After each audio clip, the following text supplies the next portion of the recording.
Hi friends, టీ20 world cup విజయానంతరం భారత జట్టులో కీలకమైన మార్పులు సంభవించాయి. కెప్టెన్ రోహిత్ శర్మతో పాటు విరాట్ కోహ్లీ, రవీంద్ర జడేజా అంతర్జాతీయ టీ20కి వీడ్కోలు పలికారు. ఓపెనర్గా వచ్చే రోహిత్ స్థానంలో ప్రత్యామ్నాయ ఆటగాళ్లు ఎంతో మంది ఉన్నారు. ఓపెనర్ పాత్రను సమర్థవంతంగా నిర్వర్తించడానికి యశస్వి జైపాల్, శుభం గిల్, రుతురాజ్ గైక్వాడ్, ఇషాన్ కిషాన్ ఉన్నారు. కానీ రోహిత్ స్థానంలో కెప్టెన్సీ బాధ్యతలు అందుకునేది ఎవరనేది అసలు ప్రశ్నగా మిగిలిపోయింది. ప్రస్తుతానికి టీ20లకు మాత్రమే రోహిత్ రిటైర్మెంట్ ప్రకటించాడు. కానీ వచ్చే ఏడాది జూన్లో జరిగే వరల్డ్ టెస్ట్ ఛాంపియన్షిప్ ఫైనల్ అనంతరం అన్ని ఫార్మాలకు హిట్ మ్యాన్ వీడ్కోలు పలికే అవకాశం ఉంది.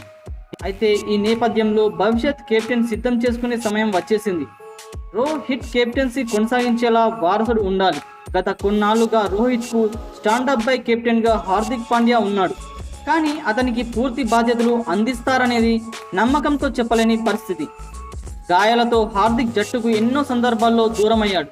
దీంతో ఈ ఆల్రౌండర్ 3 ఫార్ములపై పనిభారాన్ని మోయగలడా అనేది అసలు ప్రశ్న.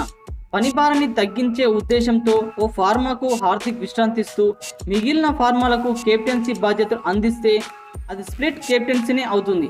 ఇది భారత క్రికెట్పై ప్రతికూలత కూడా చూపే అవకాశం ఉందని, అయితే హార్దిక్నే టీమిండియా ఫ్యూచర్ కెప్టెన్స్ అని జైషా హింట్ ఇచ్చాడు.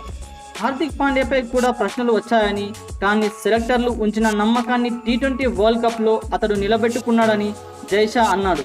అయితే కెప్టెన్ ఎంపిక సెలెక్టర్ల నిర్ణయమని తెలిపాడు. కెప్టెన్సీ గురించి సెలెక్టర్లు నిర్ణయం తీసుకుంటారు.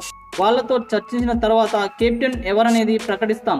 మీరు హార్దిక్ గురించి అడుగుతున్నారు. అతని ఫామ్పై ఎన్నో సందేహాలు వచ్చాయి, కానీ సెలెక్టర్లు అతనిపై నమ్మకం ఉంచారు.